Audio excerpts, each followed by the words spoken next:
With a new round of UN peace talks about to kick off in Geneva, and with a partial ceasefire holding, is there finally light at the end of the Syrian tunnel?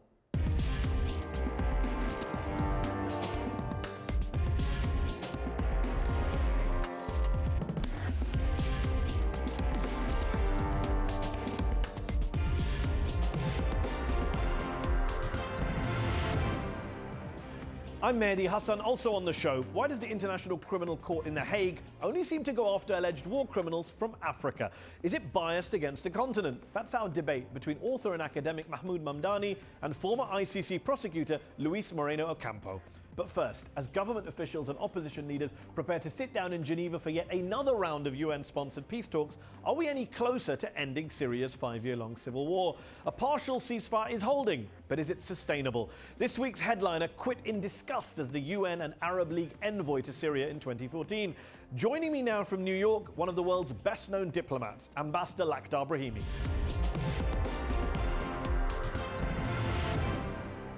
Ambassador Brahimi, thanks for joining me on UpFront. You said when you resigned in 2014 as the special envoy to Syria that if the violence continued, by 2015, Syria would be a failed state. It's now 2016. How would you describe Syria today? I think that it is probably not a failed state, but certainly not a functioning state. Do you think the partial ceasefire, the partial truce that came into force late last month, which has led to a 90% fall in the average number of civilian deaths a day, apparently, can that ceasefire hold? Do you think it's sustainable? It is holding until now. I think it should not only hold, but expand. And they are preparing for negotiations. I hope that these negotiations do start.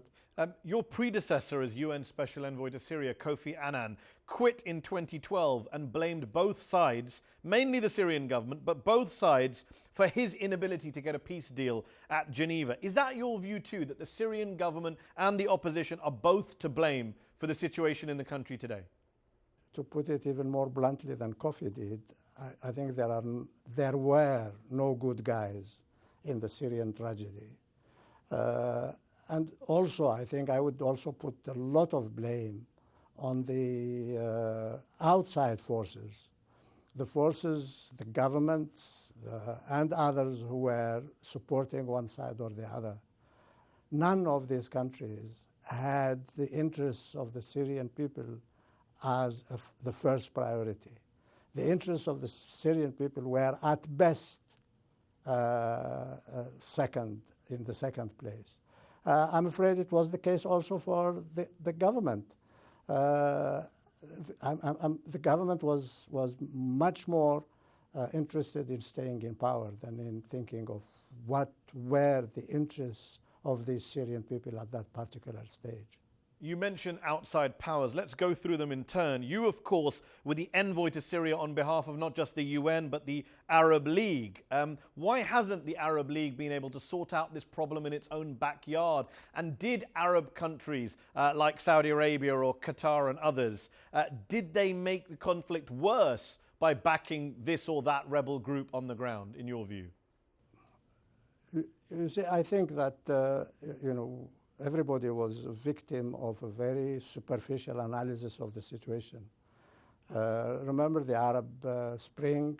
The president of Tunisia, where it all started, fell in about 3 weeks. The president of Egypt fell in, I think, even less than that. So it was taken for granted that the government in Damascus would collapse in no time. So when you were the special envoy, were you arguing against the arming of rebel groups by the US, by Turkey, by Saudi Arabia, by Qatar and others? Yes, we were arguing, and I think we are on record, the Secretary General and myself, of stopping not providing weapons to all parties, including the government. So I think the Russians and the Iranians had to be in. The Russians and the Iranians were always saying, no, we are dealing with the legal government, the state of Syria. So stop the weapons to the other side, but not to this one. And yet, as you say, the Russians and the Iranians on the government side were fully on board in terms of arming. Now we're seeing the Russians also bombing, Iranians on the ground. When it comes to Iran, how do you get through to the Iranians? You had dealings directly with them when you were the special envoy. Is there a way of separating Iran from Assad or not? I think that Iran is a regional power. There are differences between the region. And as I told you, nobody is thinking of the interests of the Syrian people. They are thinking of their, bickering between them, Iran, Saudi Arabia, Turkey, others. I think if this is what we were telling them, all of them, to the Iranians and to the others. Let's think of the interest of the Syrian people. What is it that the Syrian people need? And you will see that your interest will be served very well if the interest of the Syrian people is really put in front. Yeah. It sounds like you think the quote-unquote Muslim world basically let down Syria, betrayed Syria. Yeah, I've said that publicly. Not only the Muslim world, the entire world. What did the Americans do? What did the French do? What did the British do? Nobody helped the Syrians. People kept repeating, the same slogans. On the one hand, Bashar must go. On the other hand, everybody is a terrorist. So everybody is to blame. What about this recent report not long ago? There was a news report about the former Finnish president having reached out to the Russians and claiming that the Russians in 2012 were willing to do a deal and have Assad leave office.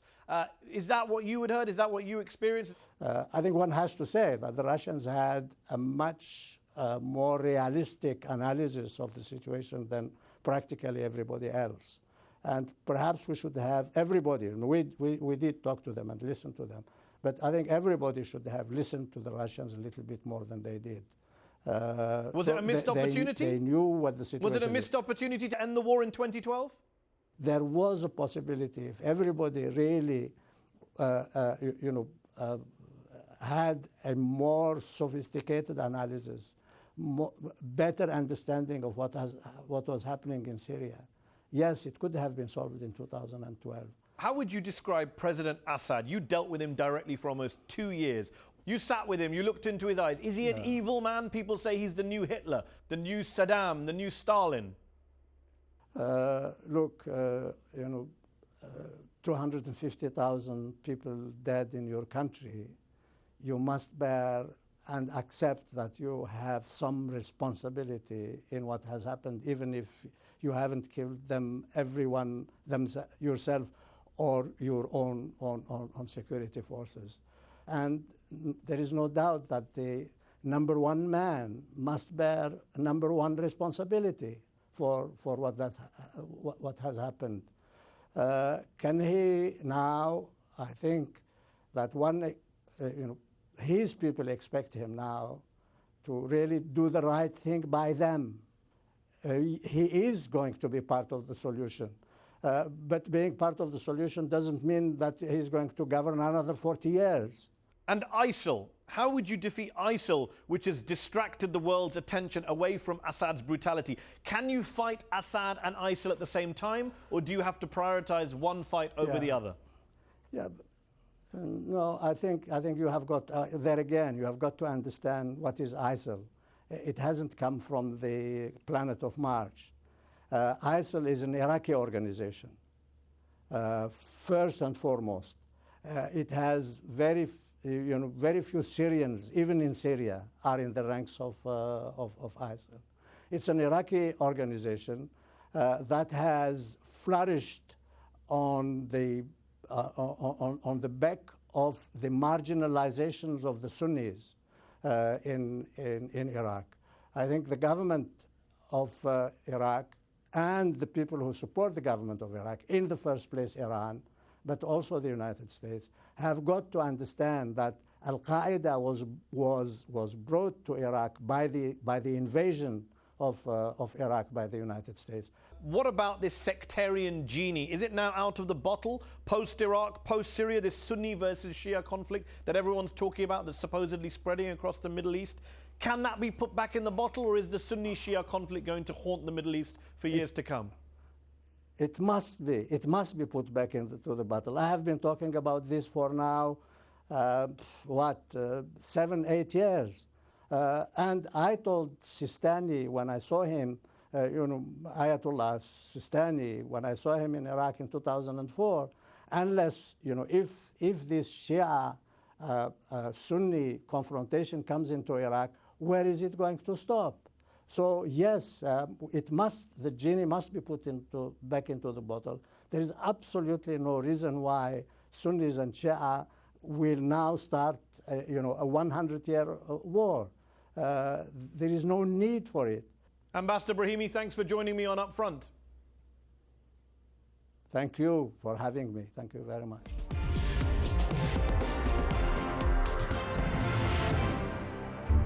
Glorifying terrorists. That's what the Palestinians do, unlike the Israelis. At least that's the oft-repeated view of Israel's Prime Minister, Benjamin Netanyahu. They consider murderers to be heroes. They name public squares after them. We don't. Really, Bibi? Really? What about the Oleh Hagadon streets that you can find in several Israeli cities? That's the name given to the group of Jewish fighters executed in the 1940s after waging a campaign of terror and violence against Arabs and the British authorities, including the murder of politicians and the bombing of a train station. All of this in the name of creating an independent state and kicking out an occupying power. Sound familiar? Members of that group included Eliyahu Hakim, who helped assassinate British Minister Lord Moyne and who today has a street named after him in Haifa, and Shlomo Ben Yosef, hanged by the British for trying to blow up a bus full of Palestinians in 1938, who has streets named after him in both Tel Aviv and Akka. Did I also mention Israel issued postage stamps bearing images of Oleh Hagadon? Well, you might say, fine, that was then. But no Israelis today would praise or glorify Israeli terrorists, would they? That's a wedding party in Jerusalem, celebrating the death of Ali Dawabsha, the toddler burned to death by Israeli settlers 5 months earlier. Celebrations that included the stabbing of pictures of baby Ali. Seriously? Now, you might say, rightly, that's a fringe element of Israeli society, just a bunch of unrepresentative crazies. But hold on, what's this? A wanted poster for Yitzhak Shamir. He was at one point the leader of Lehi, a group deemed terrorists not just by the British, but later banned by the Israeli government too. Shamir was described by the British as one of the most fanatical terrorist leaders and helped plot the assassination of one of the UN's most senior officials. So whatever happened to him? He became Prime Minister of Israel. And this is what Netanyahu had to say about Shamir when he passed away in 2012. אנחנו מאבדים היום באמת פטריוט יהודי ואחד מהמנהיגים היצוקים והמוצקים שהיו לעם ישראל. So let's be clear, Israelis have named plenty of streets after terrorists as well, and have even elected them to the highest office in the land. Although apparently it's only the Palestinians who glorify terrorism and celebrate death. If you say so.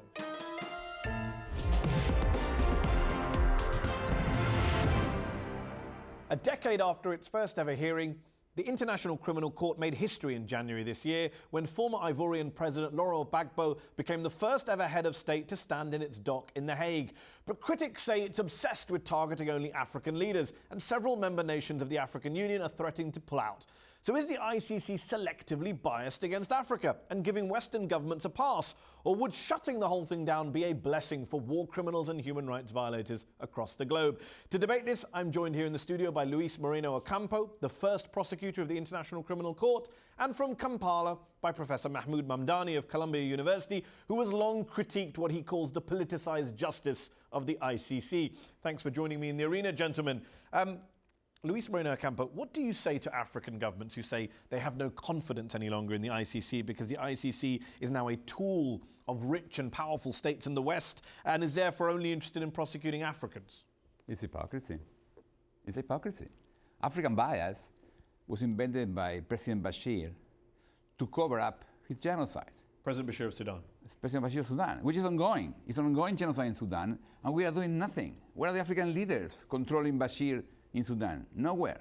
But it's not just the Sudanese who are making this argument. The Ethiopian foreign minister said last year that the ICC is no longer a court for all. It's interesting. Look, we're in Africa for two reasons. The crimes, the most serious crimes under ICC jurisdiction are in Africa. And African leaders joined the ICC first. And in addition, African leaders requested the court intervention. We're in Africa because Uganda, Congo, Mali, Ivory Coast, Central African Republic twice, all these countries requested co-intervention, Comoros, and then They came to the ICC and they said requested co-intervention. Mahmood Mamdani, Africa is where the worst crimes occur. African governments all happily signed up to the ICC. They requested the ICC to get involved. There is no bias here, and it's hypocrisy to say otherwise, says Luis. African countries joined the ICC almost sort of unthinkingly, I would say. Experience has taught us a lesson. Why unthinkingly? They were unthinkingly because of one reason, which is that when you target a head of state, you are not just targeting an individual as an alleged perpetrator, you are also targeting the sovereignty of the country. No. If you take the US, for example, if the president of the US commits a crime, you cannot take him to court. He has to be impeached first, and he can only be taken to court as a private individual. The ICC targets not only perpetrators, but Africa's sovereignty. Yes, head of And state. that is not acceptable. But I'm sorry, and should not be acceptable. Mahmoud, Nobody they signed should be it. tried as They signed it. The treaty is very clear. I know they signed There is no impunity. I know they signed it. They signed it, they read the statute and they signed it, and in fact, Mandela was the one pushing for it. This is a map organized by Uppsala Institute showing where the crimes are committed. And when you see where the crimes are committed today, many are in Africa, many are in Asia. So in Asia, ICC is not there. In Arab world, ICC is not there. In Africa, yes, because African countries signed it. That's all the point. ICC, this is the map of the countries. Hold on, you're not only going after signers, though, are you? You go after Sudan, didn't sign it. No, Libya didn't sign it, but you've indicted Gaddafi and Bashir. The prosecutor can just go to countries who sign it. But in addition, the Security Council can refer situation, and they did it in Libya and Darfur. But you know what happened? There were 5 African countries in the Security Council moment. How they vote? They vote in affirmative. So South Africa, Nigeria, Benin, Gabon, and Tanzania, the 5 countries vote in favor of ICC. So the idea that ICC jumped on Africa is wrong. African leaders were concerned about crimes committed in Africa, and they were asking ICC to help. And now what's happening is those committing crimes are prevailing. Well, let's put that point to Mahmood Mamdani. He's saying most of the crimes, a lot of the crimes are in Africa, the worst crimes. African governments have signed up to it. I mean, the ICC chief prosecutor right now is from Gambia. I don't know if the worst crimes in the world are being committed in Africa. Right now, it seems to me, if you looked at the last 20 years, the worst crimes have been committed in the Middle East. But of course, the ICC will never be able to touch it because a certain member of the Security Council will not allow it to touch. And does it blame the Security Council, not the ICC? These are beyond. No, but look, it says something about the ICC, not just blaming the Security Council, because the ICC promised us rule of law. In the country who now, signed the test of rule of law, the test of rule of law is that it should apply to everybody, particularly the most powerful. When rule of law does not apply to the most powerful, then it is not rule of law, it is warlordism. It is the rule of the powerful. Africa was taken for a ride. My job was to stop political leaders to committing crime. That was my job. That was controversial, of course. So would you go after? So Africans might say, would you go after George W. Bush over what Kofi Annan called the illegal invasion of Iraq? But the U.S. is not a member. The U.S. is not a member. I cannot. The United Kingdom is a member. The United Kingdom, yeah. And so would you prosecute Tony Blair? If I have crimes to do, and two conditions: crimes committed and they are not conducting proceedings. Well, they're not conducting proceedings in the UK. They were conducting proceedings. Now, there are no legal proceedings against Tony Blair in the UK. No, not against Tony Blair, against lower level. I'm asking about Tony Blair, head of state, to use Mahmood's point. That's the point. Let's take an example. Britain is signed up. Tony Blair has been accused by many people of breaking international law. Yeah. Did you show any interest in prosecuting him when you were in charge? We tried to collect information about the crimes committed, and we found no connection between Blair and the crimes, and we collected... So you did investigate Tony Blair? We conduct preliminary examination on that. So you would if you had the evidence go after someone like Tony Blair, but you can't touch Vladimir Putin over Ukraine, you can't touch Hu Jintao over Tibet, you can't touch George W. Bush over Iraq. That's what you're saying, is it? How are you an international criminal court if you can't go over three of the most powerful nations in the world? It's a beginning. It's like when you say, so eventually we will be able to get the Chinese and the Russians and the Americans. In 40 years will change, but it's the beginning. It doesn't embarrass you, just come back to an earlier issue we were discussing, it doesn't embarrass you when the judge and the prosecutor issue these warrants, issue these summons, all of the people over the last 14 years have all been from the continent of Africa. No. That doesn't bother you at all? Not from anywhere else? When you have crimes, you have victims and criminals. The victims are Africans, but the criminals are Africans. So, Mahmood, come back in. What was going on in Sudan was a civil war. Yes. So? In a civil war, and African conflicts are civil wars. In civil wars, victims and perpetrators change sides. Violence is not a standalone okay. event. The genocide in Darfur is okay for just you. A minute, just a minute, okay, just a minute. That's what you're saying to me. Just a minute. Violence is not a standalone event. There is a cycle of violence. Before the ICC got there, there was a UN Commission of Inquiry. And the UN Commission of Inquiry concluded that this was a civil war where there were perpetrators on both sides. And any even-handed handling of that situation required that the worst of the perpetrators on both sides be put on trial. Second thing the commission agreed was that there was no genocide. Genocide was a charge put up by the Save Darfur movement and the ICC together. Okay, and this was a political charge. It was a political charge. And Moody is saying, I not prosecute both sides in Sudan. It's wrong. In Darfur, I prosecute militia rebels. I did it. So she's telling me something wrong. And the fact is, political leaders in Africa and everywhere have to understand crimes are not part of the political life. That's the limit. That's the limit they cannot cross. Okay, Mahmood? Before you go to the subject of African leaders, everybody learned a lesson, including the US. The US started out by opposing the establishment of the ICC, and then the US learned that it could take advantage of the ICC. It had the political power, and the ICC had a leader who was amenable to working with the strongest power in the world. Let's say Mr. Ocampo was being realistic. That's a generous description of it. This is what the US learned. African countries also learned that this was not rule of law. This was the rule of the most powerful. And since they had no protection, they were vulnerable. And just specifically on the African cases, you have Bashir, who you've waited 8 years later. He's not in front of a dock. People have criticized you for your handling of the Bashir case. Kenyatta, now president of Kenya, the case fell apart at the end of 2014. Many would say that the court, you've had 2 convictions in 14 years, just 2 people convicted. Yes. And all this time, many would say that's not a deterrent, that's a paper tiger. No, I propose 0 conviction. So 2 is much more than I was expecting, because the court is basically proposing national state control the crimes. We will just intervene if necessary. And that happened in Colombia. In Colombia, they have many crimes, but they're investigating the crime, they're making agreements. But you have a court over $1 billion spent for 2 convinctions of 2 Congolese warlords. That's a failure. No. By any description. No, the impact, it's about the law in the world. We have each case of the ICC impacting 2.5 billion people living in states members of the ICC. Mahmood, before we finish, let me ask you this. I assume you would be happy to see the ICC shut down in The Hague tomorrow. What would you put in its place? Anything? I would put 2 things in its place. First, I would acknowledge that political violence requires a political solution. That the violence of civil wars is listen. The violence of civil wars is political violence. Second thing is criminal violence. Criminal violence is something that needs a court, but a court cannot exist without a viable political system. A viable political system is one which will hold everybody accountable.